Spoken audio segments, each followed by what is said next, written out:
Halo, ketemu lagi bersama dengan saya Joy Manik di vlog Beritakan Kebenaran.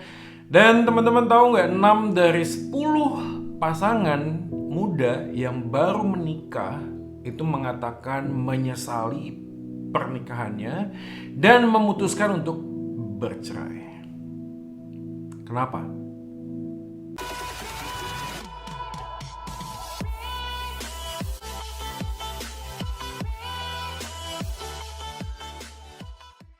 Teman-teman, di video ini kita akan membahas tentang pernikahan dan sebuah relasi.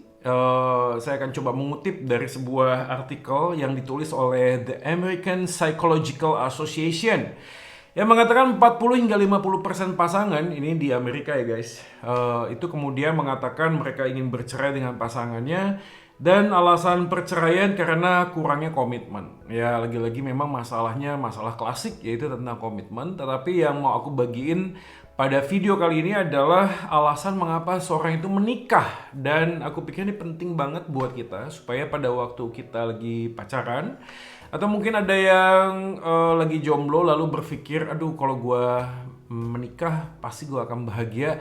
Paling tidak melalui video ini kita akan memikirkan ulang tentang apa arti itu sebuah pernikahan. Dan inilah dari hasil survei alasan mengapa seseorang itu menikah. Dan alasan yang pertama seperti yang Anda sudah bisa tebak dan duga adalah karena tekanan sosial. Tekanan sosial bisa jadi dari teman-teman kita yang kemudian sudah menikah, lalu Anda dapat surat undangan pernikahan, lalu kemudian Anda mendapatkan surat baptis atau baby shower anaknya yang pertama atau anak yang kedua, sedangkan Anda belum juga menikah dan mendapatkan pasangan. Dan ini menjadi sebuah tekanan, belum lagi kalau kita pulang ke rumah lalu kita ketemu dengan orang tua.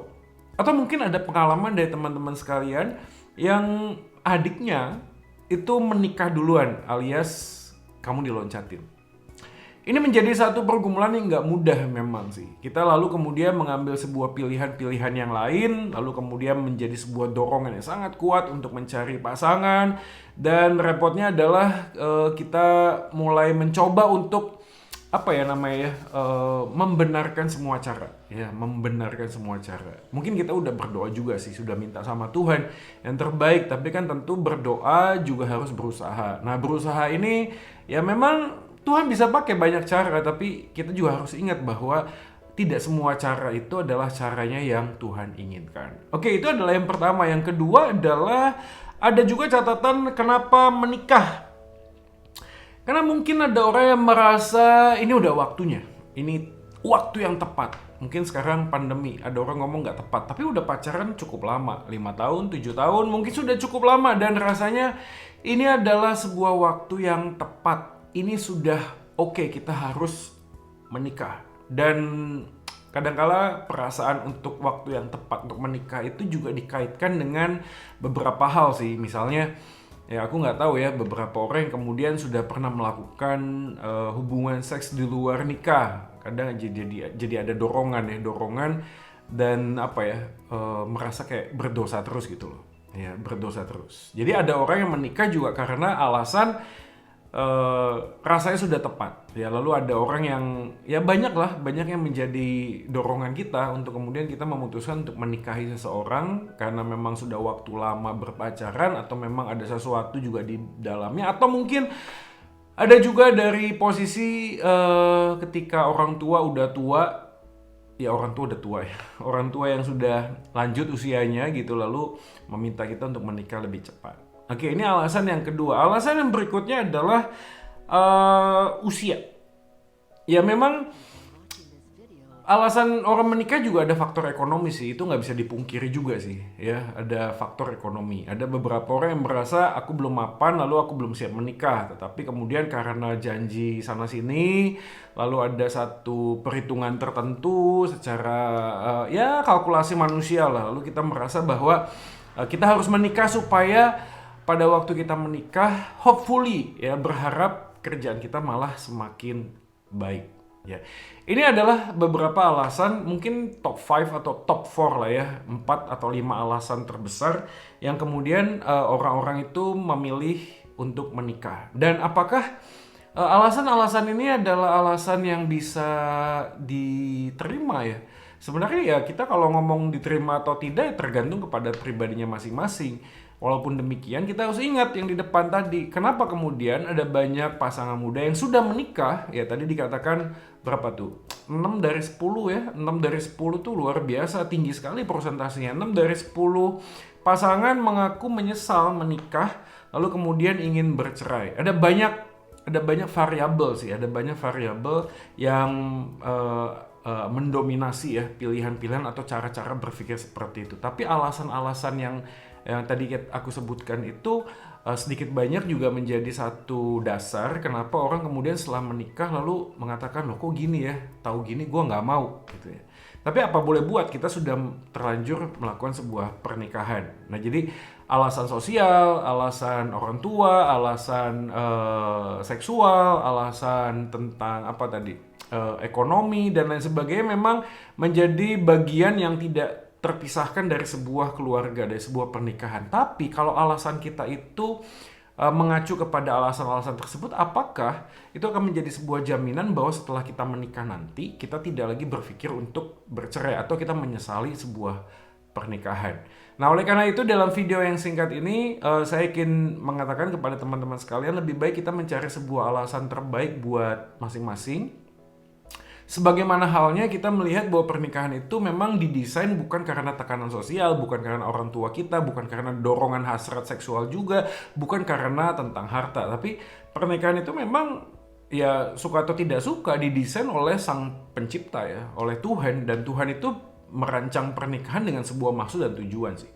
Jadi kalau kita nggak menemukan sebuah maksud dan tujuan yang Tuhan ingin kepada kita, maka rasanya alasan apapun kita memilih untuk menikah itu sulit untuk kita bisa pertahankan. Oleh karena itu bukan hanya dengan siapa kita menikah itu yang penting, tapi untuk siapa pernikahan itu kita persembahkan itu jauh lebih penting sih. Jadi artinya keduanya itu harus punya satu destinasi yang jelas tentang apa yang mau mereka putuskan dan bagaimana mereka akan membangun sebuah bahtera rumah tangga. Ini kan sama seperti halnya kalau kita itu ngajak orang naik mobil kita ya, misalnya cowok ngajak cewek naik mobil kita, lalu kita mengatakan aku mau ke sebuah tempat, misalnya ke sebuah kota A.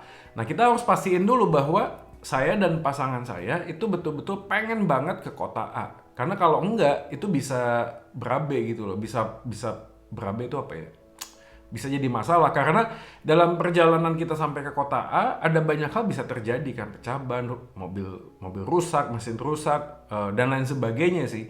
Jadi kalau komitmen kita kepada kota A itu tidak kuat, maka di tengah jalan pada waktu pecah ban misalnya, kita bisa ngomong gini, ah lu aja deh yang pergi, gue mau balik lagi deh, kayaknya aku nggak mau, misalnya, atau mesin rusak atau apapun lah ya, habis bensin atau apapun. Karena komitmen kita kepada kota A itu tidak besar, maka kita bisa mundur.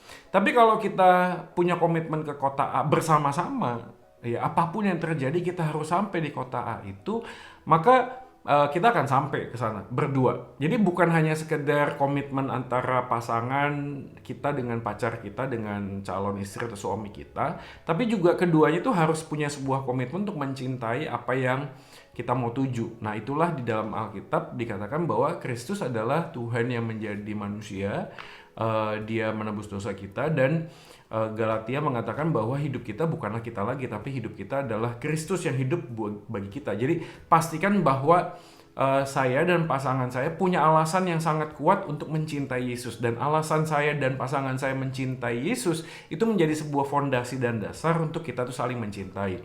Karena kalau nggak begitu, apapun akan terjadi, ya apapun ya, bisa jadi misalnya katakanlah ekonomi kita turun, atau misalnya kecantikan kita nggak seperti dulu, atau mungkin orang tua kita dipanggil pulang oleh Tuhan dan lain sebagainya. Jadi alasan-alasan itu nggak bisa menjadi dasar, tapi pada waktu kita sama-sama mau mencintai Tuhan, dan alasan untuk mencintai Tuhan itu menjadi dasar untuk kita saling mencintai. Dan rasanya itu salah satu solusi sih ya. Jadi teman-teman sekalian yang mendengarkan video ini, yuk kita mikir kembali kenapa kita menikah, alasan yang menjadi alasan terbaik ya untuk kita menikah itu apa.